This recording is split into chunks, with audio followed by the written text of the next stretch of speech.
Recently did a video on making a railroad spike bottle opener and demonstrating how to forge that and how it should fit up. And this is Cheyenne's. This is not mine. But now we're going to do some railroad spike stake turners out of some of those twisted blanks we did up just a while back on the video where I was testing the Ken's custom iron twisting wrench.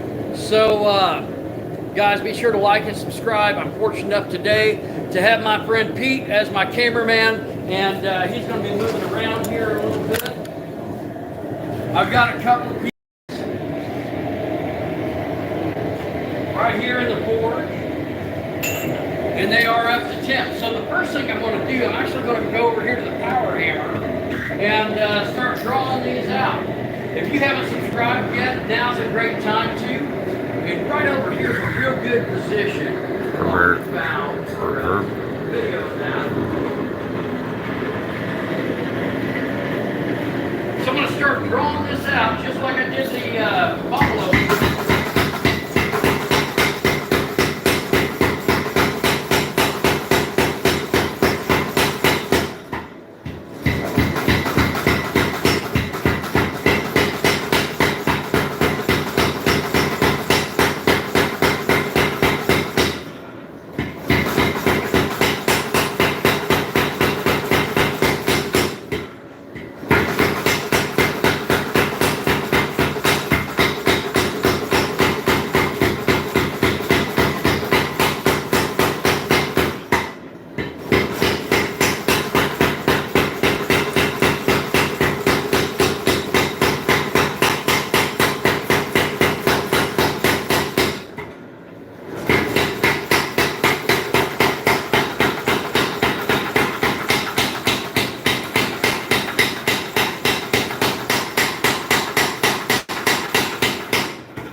So I'm going to go back into the forge. I'm going to bring the other one out. I'm not going to hand forge these out and as far as drawing because it's just going to take too long. And I have a power hammer, so why wouldn't I?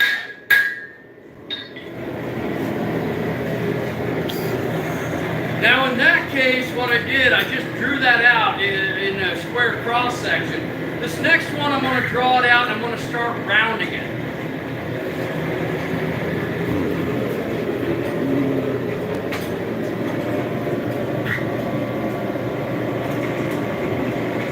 More, if you haven't subscribed, now's a great time to do so. Okay, looks like I got it.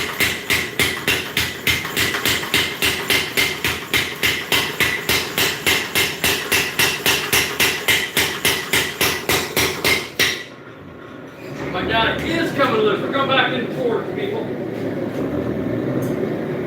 Don't want your dye to come loose to break the bolt. See how that's... I noticed that because I thought I saw a little bit of a gap there, and I started hearing a kind of a high-pitched slapping sound. So when I hear that, I usually start checking in things.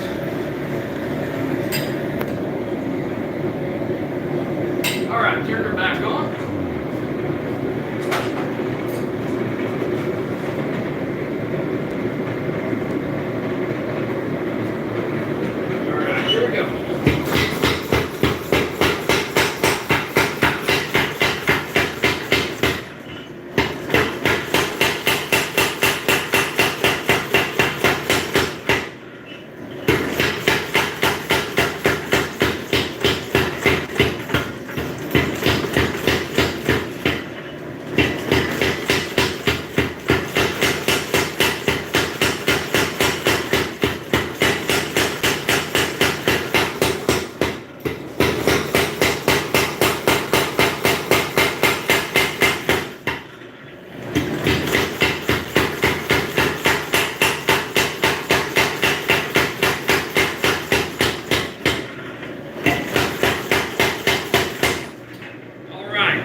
same as the other. Tim's a little more refined on that, but I'm going to show you two different methods at least, so I guarantee it's going to work.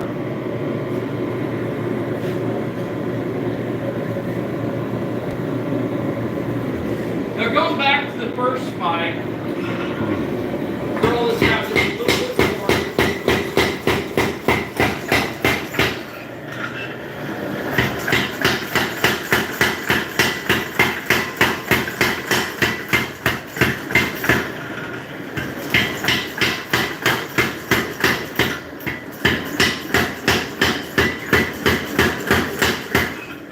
Square that up.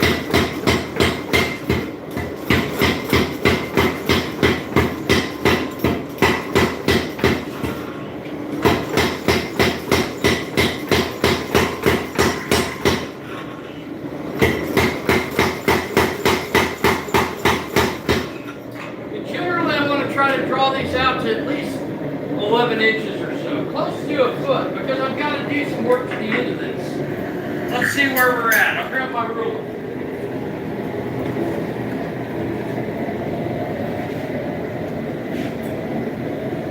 Well, I'm pretty much, maybe an 1/8 inch over a foot on this. So by the time I do my little curl on the end, this will work. Now some people want a longer stake turner, some people not so much. Kind of a matter of personal preference, so I like to make a variety. Now this one, I'm not going back into the forge with at the moment. I'm actually just going to kind of straighten this, do a little bit of adjustment as that's cooling down, and I'm going to put that right there in my anvil that I'm not going to be using a whole lot right now. I'm going to let that cool, and then I'm going to finish cooling in water, and then I'm actually going to go to the grinder and grind that tip round. If you're a beginner on this, or maybe you're just doing a quick production, maybe you don't have time to do the rounding on that, well, this is a way that you can get a nice even result. All right, so going back to the power hammer. And I'm going to finish drawing this one out once I turn it on.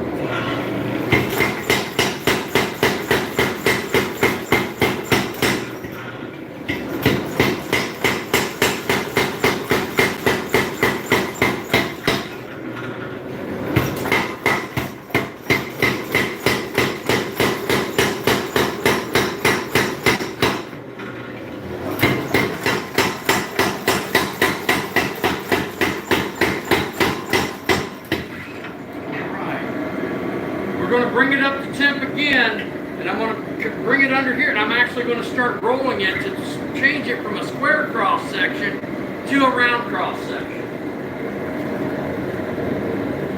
If you haven't subscribed yet, it's a great time to do that. There will be a little more hand forging on this one. Now while that's coming up to temperature, this one's dropped quite a bit. Not enough that I'd want to touch it with my hand by any means, but enough that I can get that end cooled off where I can, and then just give it a good stir in the water.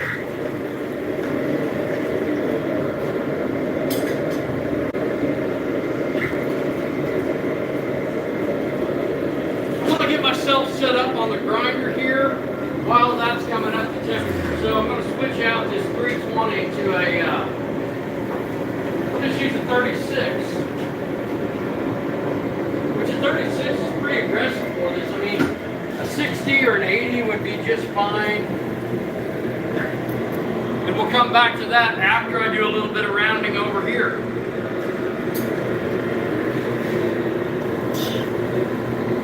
So we're up to temp and going under the power hammer, starting on the corner.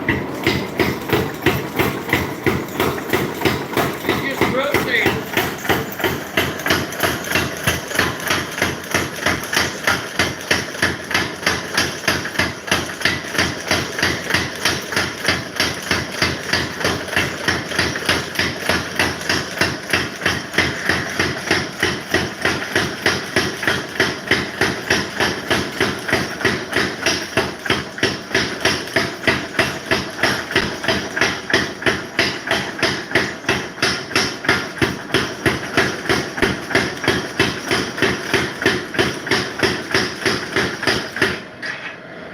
how you turn that round, okay? We can also do that with a hand hammer.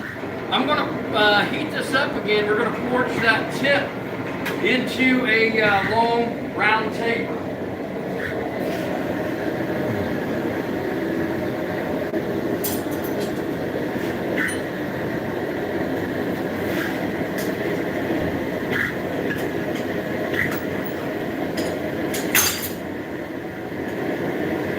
All right. While that's coming up to temp, I'm going to do some multitasking, and I'm just going to grind this tip round. So, always be cautious about this.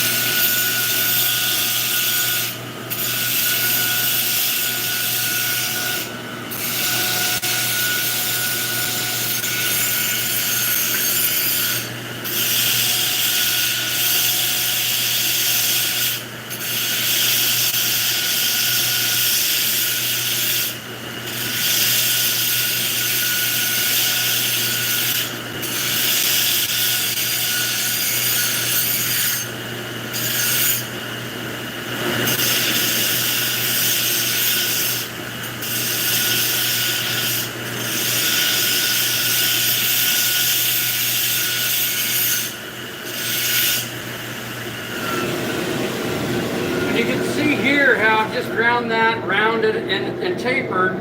This will now go in the forge.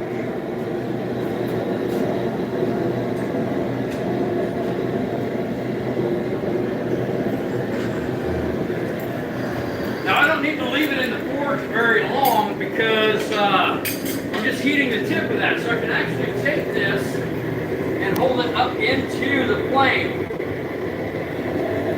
So I'm going to use a gloved hand here instead of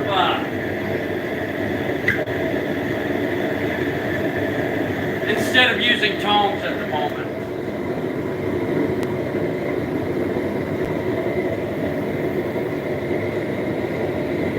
All right.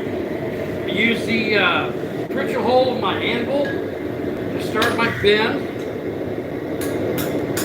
Bring it down. So first we do a 90 degree. I'm going to put it back into the forge.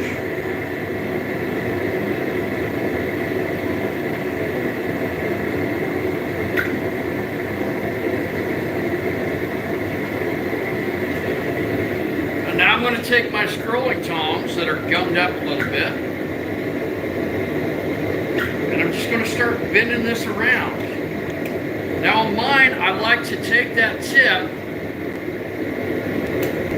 and bend it out just slightly. It seems like I can hook a steak a little better with that. And there you have a steak turner. Now, if you want to cool this, you can cool it. If you need to do any adjustment right here, you can. There's our first steak turner. I'm going to go ahead and cool this off real quick.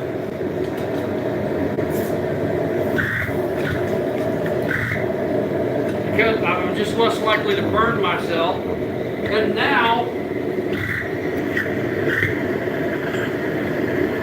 it's time to get the next one in and to bring this one out. So this, I'm just going to start throwing that tip out, and I'm going to square it.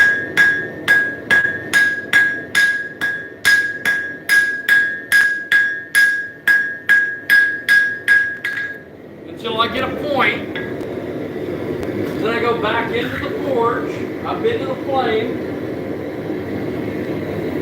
and I'm going to roll it using the hammer.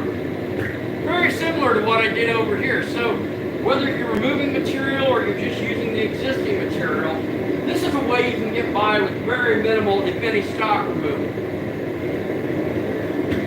So here I'm just going to roll back and forth and a lot of fast, light taps.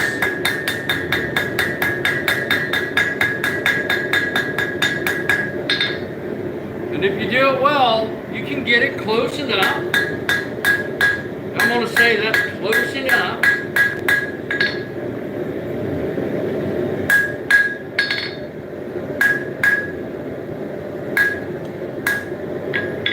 So let's go ahead and do two things. One, I'm going to take this and I'm going to cool the handle. I don't need to cool the tip because I'm not grinding or anything.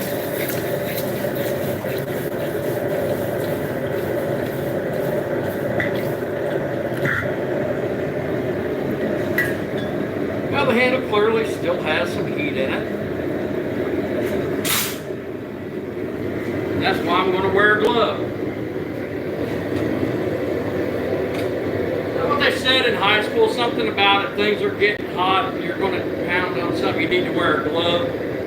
I think it may not have been ag class I was thinking, I can't remember. Anyway, be sure to subscribe if you haven't already, people. There's some links in the comments, or links in the description you should check out as well.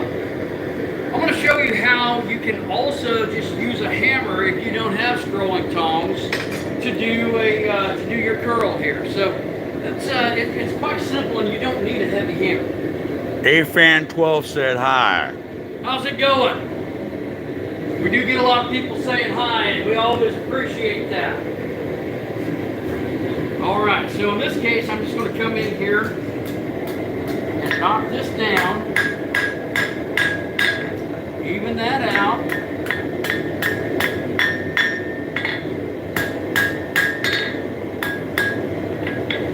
And if you want to turn to the right, you're going to bend to the right. If you want to turn it to the left, you bend it to the left.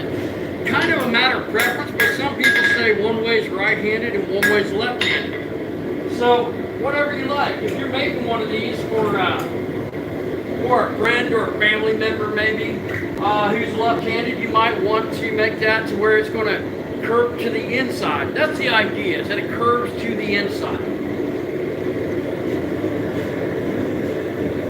Regardless of what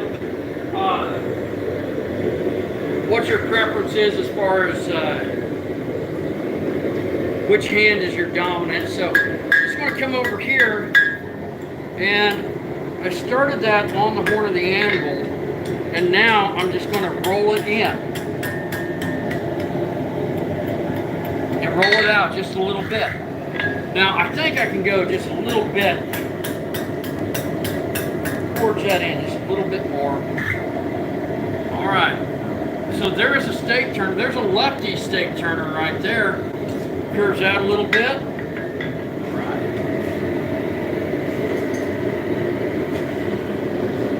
Get this cooled off.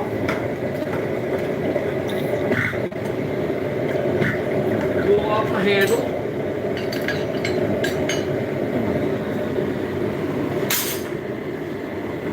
And hopefully, very much hopefully, I've got it cooled off enough to try this. I'm hoping I'm safe to take my safety goggles off here, my safety glasses. So I recommend if you're going to make these to sell, make some right-handed and some left-handed, or if you want, just make them all uniform. These are about the same length. A couple different techniques. I've got one that was drawn out square. It was ground and then it was scrolled using, or twisted, turned using scrolling tongs. And I have one that I've drawn out to more of a round cross section, more forging marks, and no stock removal at all on this piece. I like them both. If you'd like to see more videos, you should check out Forge Memory Family. Link in the description. That was started by Robbie Bowman at Iron Mountain Metalcraft in Pigeon Forge, Tennessee. Another Forge to Fire fan favorite, seasons 3 and 4, episodes 5. We've got some other links in the description. Be sure to check that out. Guys, there's a couple stake turners. We're going to make some other cool stuff. Benham Khan said hi. Venom Han? Khan. Oh, okay. How's it going? And this is also an example. Here's a full twist, and this is a half twist. So there's a lot of different things you can do with these, and I mean, you can leave them as forged. You can clean them up with the wire wheel. You can put some blacksmith wax on them or oil them, and these will likely get oiled just for just to help with rust management. Turn this off, it'll be just a little bit easier to hear. But guys, I hope it's been informative. There's some other videos. You can subscribe, check those out. Or if you don't want to subscribe, still go check them out. We'll catch you in a few, and you have a great one.